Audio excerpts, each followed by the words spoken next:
नमस्कार मेरे प्यारे साथियों, कैसे हैं आप सब। आशा करते हैं प्यारे बच्चों आप अच्छे होंगे, तंदुरुस्त होंगे, ज़बरदस्त होंगे। तो आज हम 11th क्लास की केमिस्ट्री की क्लास लेकर आए हैं। तो आज हम आपको पढ़ाने वाले हैं रसायन विज्ञान की फर्स्ट चैप्टर का लॉ ऑफ केमिकल कॉम्बिनेशन के बारे में। आज हम आपको एक्सप्लेन करने वाले हैं। बेटा ये आपके 11th क्लास में एक ऐसा टॉपिक है जो हर साल एग्ज़ाम में पूछा ही जाता है, या तो वो हाफ ईयरली के एग्ज़ाम हो या चाहे वो फाइनल ईयर का एग्ज़ाम हो। तो मतलब ये एक टॉपिक ऐसा है कि लॉ ऑफ केमिकल कॉम्बिनेशन यानी कि रासायनिक संयोजन के नियम एक ऐसा टॉपिक है जो आपके एग्ज़ाम में अवश्य ही पूछे जाने वाला टॉपिक है। तो मेरे प्यारे साथियों, मैं आपका भाई, आपका दोस्त, आपका गुरु दीपांशु। तो आइए मेरे प्यारे साथियों, क्लास को शुरू करते हैं। तो आज हमारी पहली क्लास आज हमारी नेक्स्ट क्लास होने वाली है, तो केमिकल कॉम्बिनेशन से रिलेटेड। सबसे पहले समझते हैं कि ये होता क्या है। मेरे प्यारे साथियों, ये है क्या। तो जैसा कि हमें पता है कि हमारा टॉपिक क्या है आज का हमारा टॉपिक होने वाला है मेरे प्यारे बच्चों, लॉ ऑफ केमिकल कॉम्बिनेशन। क्या होगा मेरे प्यारे बच्चों, लॉ ऑफ केमिकल कॉम्बिनेशन। इसकी डेफिनेशन क्या है मेरे प्यारे साथियों। देखो, नोट्स में बोर्ड पे इसलिए लिखकर ज़्यादा पढ़ाता हूँ मेरे बच्चों, मैं आपको एक्सप्लेन भी कर सकता हूँ, बट मैं जहाँ तक समझता हूँ ना बच्चों, आपको ये नोट्स बनाने बहुत ज़रूरी है। अगर आपके नोट्स नहीं बनेंगे तो मेरे प्यारे साथियों किस तरह से आप कंप्लीट कर पाओगे, कंप्लीट कैसे करोगे चीज़ों को। तो चीज़ों को कंप्लीट करने के लिए हमें नोट्स की ज़रूरत पड़ती है, जो मैं आपको बिल्कुल प्रॉपर इसी तरीके से नोट्स को लेकर के आता हूँ। तो मेरे प्यारे बच्चों, इसमें आपको हर एक चीज़ अच्छे से समझ में आएगी, और मेरे साथ साथ हो सके तो लिखते भी चलेंगे नोटबुक में। तो क्या है, रासायनिक विज्ञान में रासायनिक परिवर्तन, जो केमिकल जो क्या कहते हैं चेंजेस आते हैं। जैसे अगर हम बात करें कि हमारे पास दूध पानी वगैरह सब चीज़ थे और हमने चाय बना दी, तो एक चेंजेस है। तो जैसे हम बात करें नॉर्मल सी, जैसे हमारे पास में हाइड्रोजन एक गैस है, ऑक्सीजन एक गैस है, उससे मिलकर के हमारा H2O एक लिक्विड यानी कि पानी बन गया। तो मेरे प्यारे साथियों, ये जो केमिकल परिवर्तन यानी कि रासायनिक परिवर्तन आया है, कि मेरे प्यारे साथियों हाइड्रोजन एक ज्वलनशील गैस है, ऑक्सीजन जलाने में मदद करता है। हाइड्रोजन एक ज्वलनशील गैस है और ऑक्सीजन जलाने में मदद करता है। और मेरे प्यारे साथियों, वही देखें तो मेरे पास में ये जो वाटर मॉलिक्यूल्स है, ये आग को बुझाने का काम करते हैं, ये आग को बुझाने का काम करते हैं। तो ये जो परिवर्तन आया कि एक ज्वलनशील गैस और जलाने वाली गैस दोनों ने मिलकर के एक ऐसी चीज बनाई है जो आग बुझाने का काम करती है, जो आग बुझाने का काम करती है। तो यही परिवर्तन रासायनिक परिवर्तन कहलाता है। तत्वों के तत्वों के आपस में जुड़कर तत्वों को आपस में जोड़ना। जैसे कि दो एलिमेंट थे मेरे प्यारे बच्चों, हाइड्रोजन और ऑक्सीजन, आपस में जोड़ करके मैंने वाटर मॉलिक्यूल्स बनाया। यौगिक बनाने की प्रक्रिया निम्न 5 मूलभूत नियमों पर आधारित है। 5 मूलभूत नियमों पर आधारित है मेरे प्यारे साथियों, 5 मूलभूत नियम पर आधारित है। सबसे पहला नियम है मेरे प्यारे साथियों, द्रव्यमान संरक्षण का नियम। द्रव्यमान संरक्षण का नियम एंटोनियो लेवाशियो ने इसको दिया था 1789 में। इसको रूल्स को क्या कहते हैं, प्रेजेंट किया था सभी के सामने, समक्ष इन्होंने लेकर आए थे। और सेकंड रूल है हमारा स्थिर अनुपात का नियम। स्थिर अनुपात का नियम जोसेफ प्राउड्स ने उसको नियम को दिया था। तीसरा नियम है हमारा गुणित अनुपात का नियम। ये हमारा किन्होंने दिया था, जॉन डाल्टन ने दिया था मेरे प्यारे साथियों। नेक्स्ट रूल है हमारा गेल्यूशॉक का नियम। ये हमारा मेरे प्यारे साथियों, गेलुशाक ने इस नियम को 1808 में दिया था। फिर और नेक्स्ट और लास्ट है हमारा अवोगाद्रो का नियम। मेरे प्यारे साथियों, इन्हीं 5 नियमों को हम आज एक्सप्लेन पूरी डिटेल के साथ और एग्जांपल्स के साथ समझने वाले हैं। बच्चों ये बात ध्यान रखना, ये जो क्वेश्चन है लॉ ऑफ केमिकल कॉम्बिनेशन, रासायनिक संयोजन के नियम, ये मोस्ट इंपॉर्टेंट आपके एग्जाम के लिए होने वाला है। जहां तक मैंने आज तक पढ़ाया है, मुझे काफ़ी एक्सपीरियंस हो चुका है, अनुभव हो चुका है ऑफलाइन टीचिंग का। मैं फर्स्ट टाइम ऑनलाइन पढ़ाना शुरू किया है। तो मैं एक बात बताना चाहूँगा प्यारे बच्चों, ये हर साल एग्जाम में आने वाला क्वेश्चन है। हर साल एग्जाम में आया हुआ क्वेश्चन है। ऐसा कोई क्वेश्चन मतलब ऐसा कोई साल नहीं गया जिस साल ये क्वेश्चन एग्जाम में नहीं पूछा हो आपके टीचर्स ने। तो मोस्ट इंपोर्टेंट की श्रेणी में इसको रखिएगा। और बेटे मेरे प्यारे साथियों, आइए चलते हैं। सबसे पहला द्रव्यमान संरक्षण का नियम। सबसे पहला रूल है हमारा द्रव्यमान संरक्षण का नियम। मेरे प्यारे साथियों बहुत अच्छे से समझना, क्या बोला, द्रव्यमान संरक्षण का नियम मोस्ट इंपॉर्टेंट है। आपने अब से पहले एक नियम और पढ़ा होगा, ऊर्जा संरक्षण का नियम। ऊर्जा संरक्षण का नियम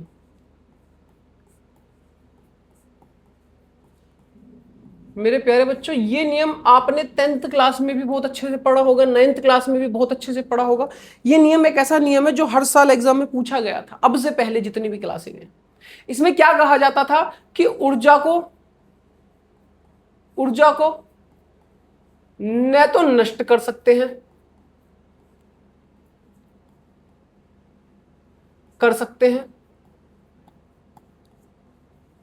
और न ही उत्पन्न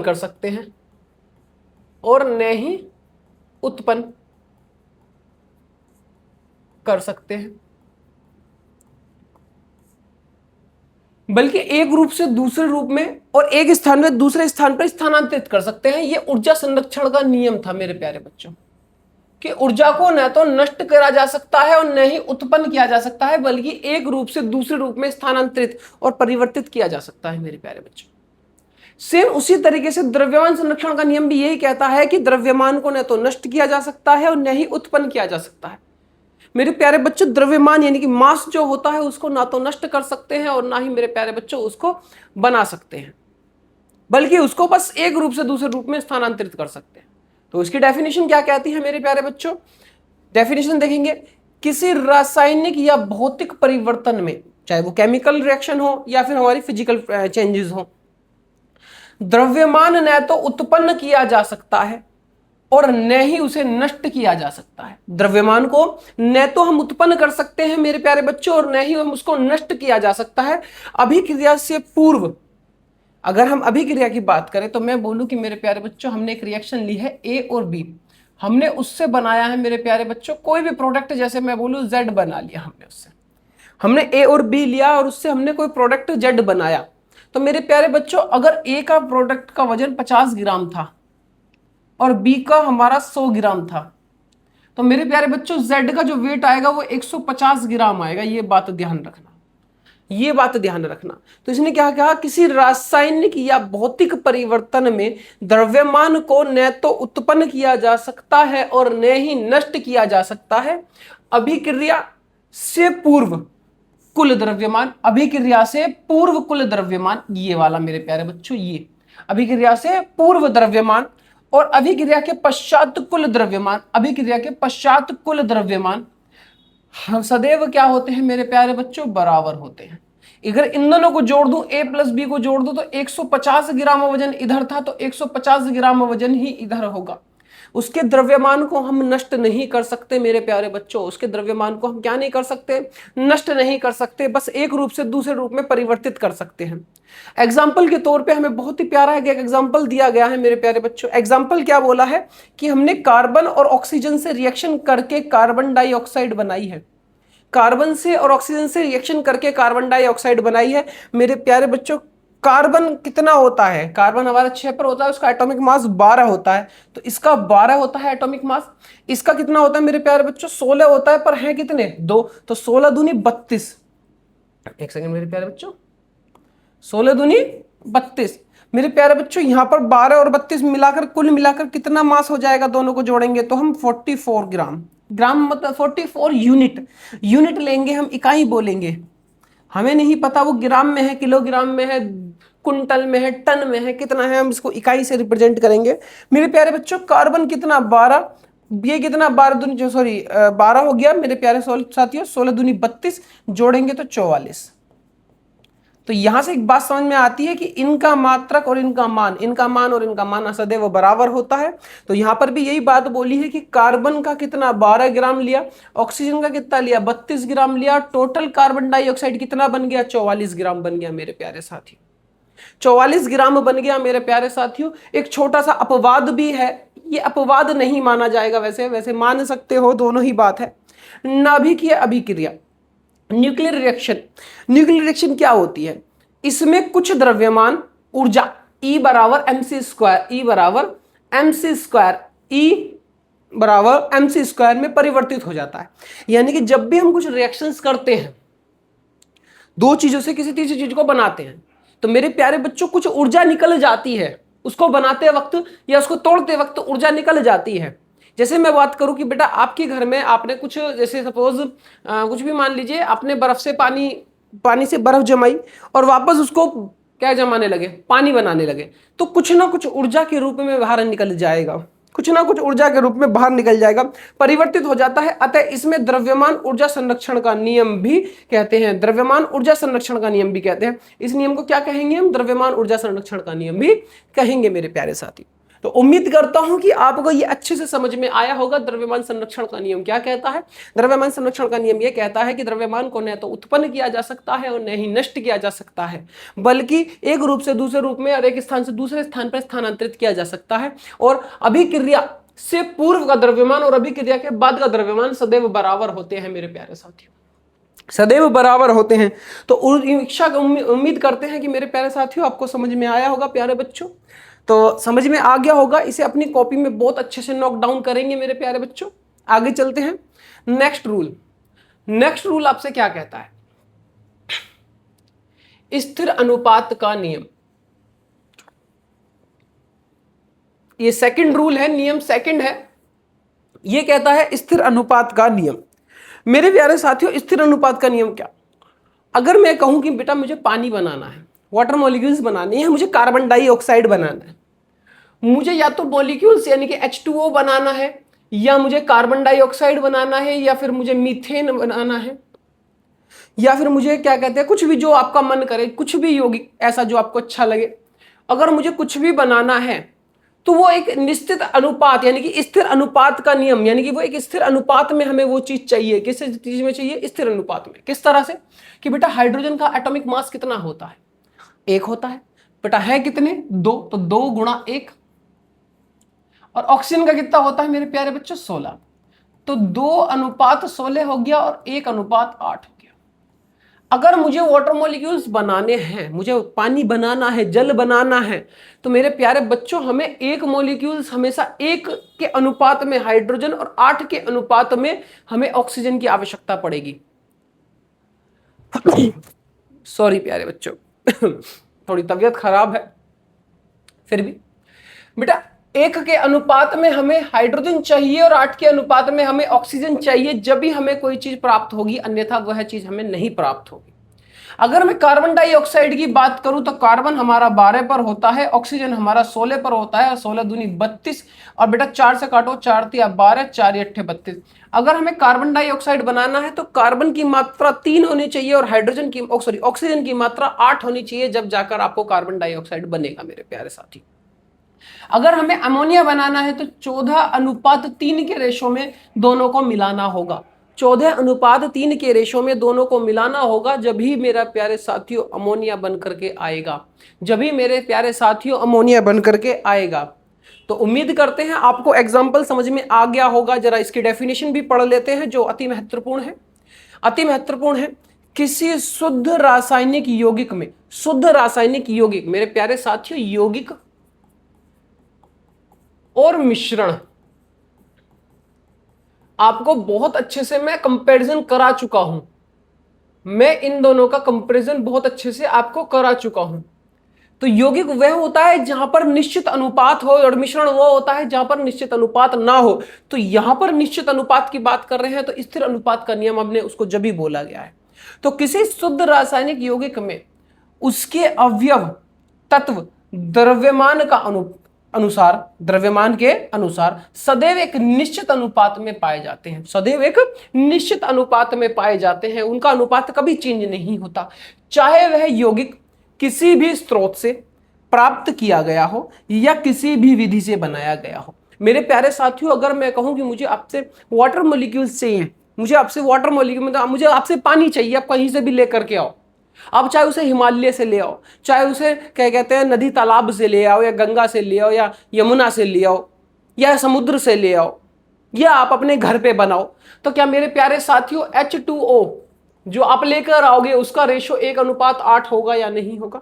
हर एक विधि, हर एक क्रिया से उसका अनुपात हमेशा 1:8 के अनुपात में ही पाया जाएगा, अनुपात चेंज नहीं होगा मेरे प्यारे साथियों। एग्जाम्पल समझते हैं मेरे प्यारे बच्चों। H2O, अभी मैंने आपको बताया अगर मैं H2O लेते हैं तो 2 ग्राम और 18-16 ग्राम, तो 1:8 के अनुपात में पाया जाएगा। ऐसे मैंने प्यारे बच्चों कार्बन डाइऑक्साइड के लिए बताया, जो क्या आ जाएगा मेरे प्यारे बच्चों, 3:8 के अनुपात में पाया जाएगा। तो क्या मैं उम्मीद करूं कि आपको ये क्वेश्चन, ये एग्जाम्पल बहुत अच्छे से समझ में आया होगा। उम्मीद कर सकता हूं या नहीं कर सकता, बस मुझे इतना बताइए मेरे प्यारे बच्चों। आगे चलते हैं, हमारा गुणित अनुपात का नियम। मेरे प्यारे बच्चों, गुणित अनुपात का नियम, ये सारे नियम आपके लिए बहुत महत्वपूर्ण है। ये पूरा एक क्वेश्चन आता है 5 नंबर या 4 नंबर का मेरे प्यारे बच्चों। उम्मीद ये करूंगा कि आप इतने नंबर इस क्वेश्चन से हासिल कर लें। ये आपके लिए बहुत महत्वपूर्ण होने वाला है मेरे प्यारे साथियों। ये बहुत ही ज्यादा महत्वपूर्ण क्वेश्चन है। सिर्फ 5 मिनट में आप इसको अपनी कॉपी में लिख सकते हो और 5 मिनट में एग्जाम में जाकर लिख सकते हो और 5 मिनट में आपको 5 नंबर मिल जाएंगे। और क्या क्या लोगे मेरे प्यारे बच्चों। तो समझती है गुणित अनुपात का नियम क्या कहता है। बेटा, कार्बन से व ऑक्सीजन से हम दो चीज बना सकते हैं। जैसे मैं बोलूं कार्बन मोनोऑक्साइड और कार्बन डाइऑक्साइड, कार्बन मोनोऑक्साइड और कार्बन डाइऑक्साइड। अगर मैं इसका अनुपात की बात करूं तो 12:16 आता है, और अगर मैं इसके अनुपात की बात करूं तो 12:32 आता है। 12:32 आता है मेरे प्यारे बच्चों। छोटा कर ले तो 4 तिया 12 और 4 चौक 16। इसको छोटा कर ले, 4 तिया 12, 4 8 16। मेरे प्यारे साथियों, कार्बन हमेशा स्थिर बना रहा, लेकिन ऑक्सीजन जो था उसमें एक गुणित अनुपात पैदा हुआ। वह 4 का मल्टीपल बनकर के सामने आया, वह 4 का मल्टीपल बनकर सामने आया। अगर मैं ऑक्सीजन, कार्बन मोनोऑक्साइड और कार्बन डाइऑक्साइड से अगर हम ऑक्सीजन ऑक्सीजन के खाली रेशो उठाएं तो मेरे प्यारे साथियों वो एक साधारण से रेशो, यानी कि एक क्या कहते हैं, आराम से मतलब 100 सिंपल सा रेशो बन करके आता है। उसी अनुपात को हम गुणित अनुपात का नियम कहते हैं। जरा समझेंगे, प्यारा सा एग्जाम्पल है। जब दो तत्व आपस में मिलकर एक या एक से अधिक यौगिक बनाते हैं, मोस्ट इंपॉर्टेंट लाइन है, सबसे पहले लाइन यही लिखनी है आपको। जब दो तत्व आपस में मिलकर एक या एक से दो या दो से अधिक यौगिक, अगर मैं नाइट्रोजन की और ऑक्सीजन की बात करूं तो मेरे प्यारे साथियों, nitrogen monoxide, nitrous oxide, nitrogen dioxide, N2O3, फिर N2O5। मेरे प्यारे साथियों, दो या दो से अधिक यौगिक बनाए या नहीं बनाए, बस इतना बताइए। 5 यौगिक बनाकर गए बैठे हैं नाइट्रोजन और ऑक्सीजन।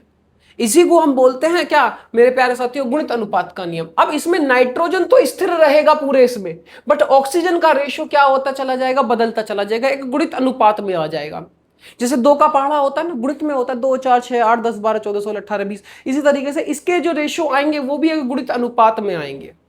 अभी समझाते हैं, जरा समझिए। तो एक तत्व के निश्चित द्रव्यमान के साथ जुड़कर एक तत्व के, इन दोनों में से कोई भी एक तत्व के निश्चित अनुपात में, यानी कि इसका अगर मैं निश्चित अनुपात ले लेता हूं, मिलकर दूसरा तत्व के द्रव्यमान आपस में सरल और पूर्ण संख्या अनुपात में होते हैं। सरल पूर्ण संख्या के अनुपात में होते हैं, सरल और पूर्ण संख्या के अनुपात में होते हैं। मेरे प्यारे साथियों, मैं आपको इसको एक अच्छे तरीके से एग्जाम्पल के तौर पर समझाना चाहूंगा।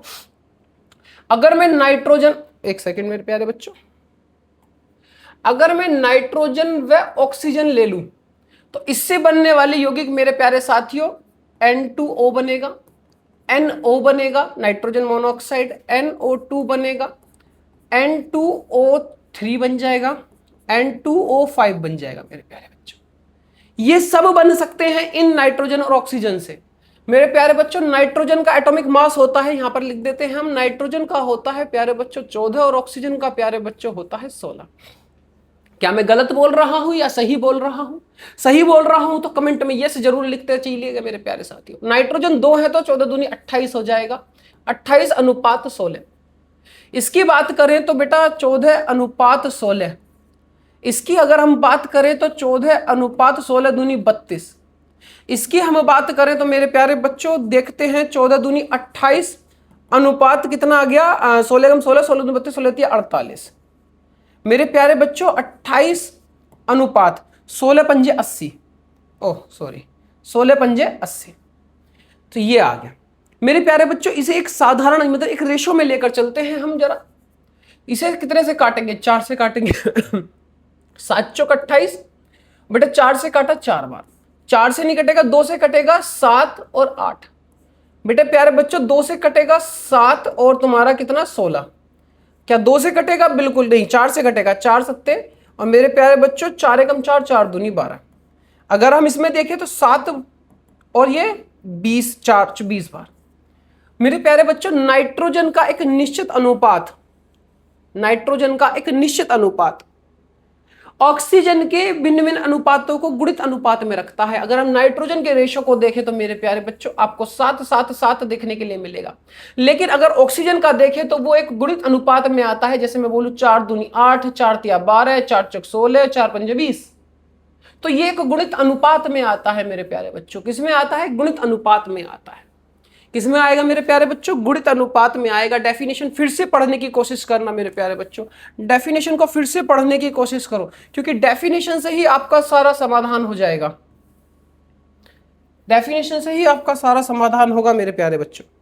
डेफिनेशन फिर से पढ़ो जरा, क्या बोलती है डेफिनेशन। देखिए, जब दो तत्व मिलकर एक या एक से अधिक यौगिक बनाते हैं, मैंने अभी आपको अगले वाले उसमें बताया था, एक या एक से अधिक यौगिक, जब दो तत्व एक या एक से अधिक यौगिक बनाते हैं, एक या एक से अधिक यौगिक बनाते हैं, तो एक तत्व के निश्चित द्रव्यमान के साथ जुड़कर, एक तत्व के निश्चित द्रव्यमान, यानी कि नाइट्रोजन का निश्चित द्रव्यमान था 7 7 7 7, नाइट्रोजन का निश्चित अनुपात था 7 7 7 7, एक निश्चित अनुपात द्रव्यमान से के साथ जुड़कर दूसरे तत्व का द्रव्यमान, दूसरे यानी कि ऑक्सीजन का द्रव्यमान आपस में सरल पूर्ण संख्या अनुपात में होते हैं। सरल पूर्ण संख्या के अनुपात में होते हैं प्यारे बच्चों, सरल पूर्ण संख्या के अनुपात में होते हैं। मेरे प्यारे बच्चों आपको समझ में आई यह बात या नहीं आई, जरा देख के बताइए। सरल पूर्ण संख्या के अनुपात में होते हैं। तो डेफिनेशन भी अच्छे समझ में आई। एक एग्जांपल और दिया हुआ है कि कार्बन और ऑक्सीजन से मिलकर कार्बन मोनोऑक्साइड और कार्बन डाइऑक्साइड बनते हैं, कार्बन मोनोऑक्साइड और कार्बन डाइऑक्साइड बनते हैं, यानी कि CO बना और CO2 बना। वहां पर समझाया हुआ भी था, इसको तो आप अपना आप देखेंगे। तो जिसमें हम देखते हैं कार्बन के निश्चित अनुपात यानी कि 12 ग्राम से जुड़ने वाला ऑक्सीजन का अनुपात कितना होगा? 16 और 32, यानी कि 1:2 होगा। ऐसी अगर हम बात करें SO2 व SO3 के लिए, तो मेरे प्यारे बच्चों S का कितना होता है? सल्फर का कितना होता है मेरे प्यारे बच्चों? 32, और ऑक्सीजन का कितना होता है? 16 दूनी 32, 32 और 32 काटेंगे तो 1:1, 1:1 के रेशो में हम अगर सल्फर और ऑक्सीजन को मिलाते हैं तो हमको क्या मिलता है बेटा? सल्फर डाइऑक्साइड बनता है।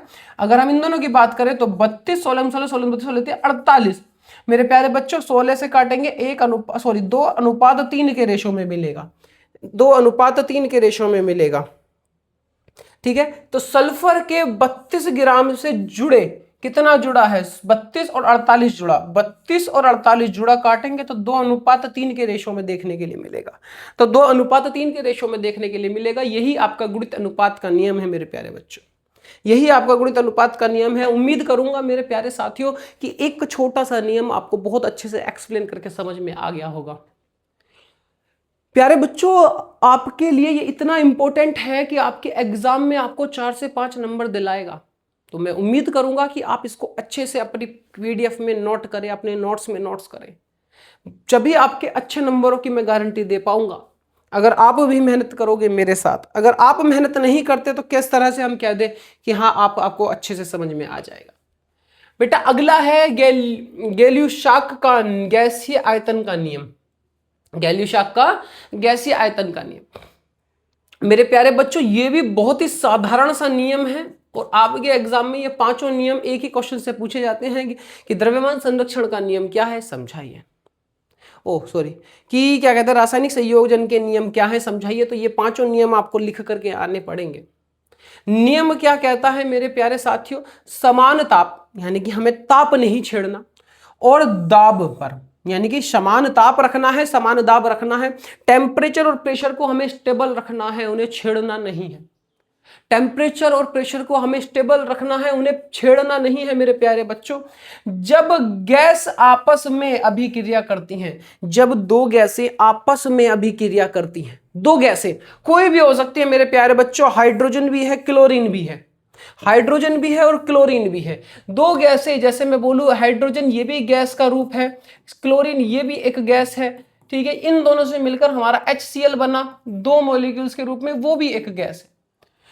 तो आपस में सहयोग करके अभिक्रिया करती हैं तो उसके आयतन, जो इनके आयतन है, आयतन परस्पर तथा बनने वाले गैसीय उत्पाद के आयतन के साथ सरल पूर्ण अनुपात में होते हैं। मेरे प्यारे साथियों, हाइड्रोजन का कितना अनुपात लिया हमने? 1 लिया। क्लोरीन का कितना अनुपात लिया हमने? 1 लिया। और Cl2 के कितने रेशो बन गए? 2 रेशो बन गए। तो मेरे प्यारे साथियों, इसका एक सरल अनुपात बन करके आता है 1:1:2। 1:1:2, इसे हम कहेंगे सरल अनुपात। तो मेरे प्यारे साथियों, यहां देखेंगे तो हाइड्रोजन कितना वॉल्यूम के साथ है? 1। क्लोरीन कितने वॉल्यूम के साथ है? 1। और Cl2 कितने वॉल्यूम के साथ है मेरे प्यारे बच्चों? 2। तो सरल अनुपात क्या आ गया? आयतन अनुपात कितना आया? 1:1:2। इसी को हम सरल अनुपात कहते हैं। ये मेरे प्यारे साथियों, अगर हम H2 ले, O2 के साथ रिएक्शन कराएं तो मेरे प्यारे साथियों H2O बनता है। H2O बनता है, ये भी एक गैस है, ये भी एक गैस है और ये भी एक गैस है। मेरे प्यारे साथियों, बैलेंस करेंगे, यहां पर हाइड्रोजन 2 है, इधर भी हाइड्रोजन 2 है, इधर ऑक्सीजन कितने हैं? 2। इधर कितने हैं मेरे प्यारे बच्चों? 1 है। तो हम इसको क्या कर देंगे? डबल कर देंगे। जब मेरे प्यारे साथियों ये डबल हो गया तो हाइड्रोजन भी हमें 4 करने पड़ेंगे, क्योंकि उधर 4 हो गए। तो अगर मैं इनका रेशो निकाले चलूं तो बेटा हाइड्रोजन किस रेशो में है? 2 के। ऑक्सीजन कितने में? 1 में। और बेटा गैस की, सॉरी, वाटर जो वो मॉलिक्यूल्स बनकर के आए हैं H2O, ये किस मॉलिक्यूल्स में है? 2 में। तो हम बोल सकते हैं आयतन का अनुपात 2:1:2 आ जाता है, जिसको हम सरल अनुपात कहते हैं। क्या कहते हैं मेरे प्यारे बच्चों? सरल अनुपात कहते हैं। क्या बात समझ में आई है आप तक? अगर आपको बात समझ में आ रही है मेरे प्यारे बच्चों, तो ध्यान रखना, आप बहुत अच्छी लाइन पर चल चुके हैं और आपको आपकी कामयाबी छूने से कोई नहीं रोक सकता। आगे चलेंगे मेरे प्यारे बच्चों नेक्स्ट टॉपिक की तरफ, नेक्स्ट रूल्स की तरफ। अवोगाद्रो का नियम बेटा मोस्ट इंपोर्टेंट है, ये 2 नंबर में अलग से भी पूछ लिया जाता है। मोस्ट इंपोर्टेंट है, 2 नंबर में अलग से भी पूछ लिया जाता है। अति महत्वपूर्ण की श्रेणी में इसको डालना, और ये 2 नंबर में अलग से पूछा जाता है। अवोगाद्रो का नियम क्या कहता है? समान ताप व दाब पर परिस्थितियों में, कि हमें ताप और दाब यानी कि टेम्परेचर और प्रेशर हमें स्टेबल करने होंगे, हमें स्थायी करने पड़ेंगे। सभी गैसों के समान आयतन के अणुओं की संख्या समान होती है। समान गैसों के आयतनों के अणुओं की संख्या भी क्या होती है? समान होती है मेरे प्यारे साथियों। V directly proportional to N होता है। जहां V क्या है? हमारा आयतन है, और N क्या है? गैसों के मोलों की संख्या बोलो या अणुओं की संख्या बोलो। गैस के मोलों की संख्या बोलो या अणुओं की संख्या बोलो मेरे प्यारे साथियों। NTP पर अगर हम देखते हैं तो 1 मोल गैस का आयतन कितना होता है मेरे प्यारे साथियों? 22.4 लीटर होता है। महत्वपूर्ण क्या है इसमें? मुख्य महत्व क्या है? इनमें परमाणु और अणु के अंतर को स्पष्ट किया। इसमें क्या करा गया? इन्होंने बताया कि परमाणु क्या होता है और मेरे प्यारे साथियों अणु क्या होता है। ये बात ध्यान रखना। इस चैप्टर में मैं इस टॉपिक में मैं इन 2 चीजों को अच्छे से एक्सप्लेन नहीं करूंगा। जैसे आपका नेक्स्ट चैप्टर आएगा, उस चैप्टर में परमाणु की संरचना है मेरे प्यारे साथियों। अगर परमाणु की संरचना है तो परमाणु, ध्यान रखना, उसमें बहुत अच्छे से एक्सप्लेन किया जाएगा। ठीक है। द्विपरमाणु गैस जैसे हाइड्रोजन, ऑक्सीजन, नाइट्रोजन के क्या अतिरिक्त को सिद्ध किया। इसके अस्तित्व को क्या करा गया है मेरे प्यारे साथियों? इसी नियम के आधार पर सिद्ध किया गया है। तो मेरे प्यारे साथियों, उम्मीद कर सकता हूं कि आपको अच्छे से समझ में आई है सारी रूल्स। अब क्या है, इसमें यह बताया गया है कि किस रूल पर क्या चीज आधारित है ना। जैसे वो रूल, जैसे द्रव्यमान संरक्षण का नियम इन भैया ने दिया, और किस बात पर आधारित है? इस बात पर आधारित है। तो मेरे प्यारे साथियों, आज के लिए हम इतना ही रखेंगे, पर मैं उम्मीद करूंगा कि आपको क्लास समझ में बहुत अच्छे से आई होगी, आपने अच्छे से समझा होगा, और मेरे प्यारे साथियों साथ साथ नोट भी बनाए होंगे। प्यारे बच्चों, ये एग्जाम की दृष्टि से अति महत्वपूर्ण प्रश्न है। आपके एग्जाम में यह है, आना ही आना है, इस बात को ध्यान रखना। कोशिश करेंगे कि इस क्वेश्चन को कभी ना छोड़ें। मेरे प्यारे साथियों, आज के लिए हम इतना ही रखेंगे। बहुत जल्द आपसे नेक्स्ट क्लास में मुलाकात होगी। जब तक के लिए मेरे प्यारे साथियों, पढ़ते रहिए और अच्छे से अपने माँ बाप के सपनों को देख करके उन सपनों को पूरा करने की पूरी जद्दोजहद में लगे रहिए मेरे प्यारे साथियों। ठीक है मेरे प्यारे साथियों, जय हिंद मेरे प्यारे बच्चों।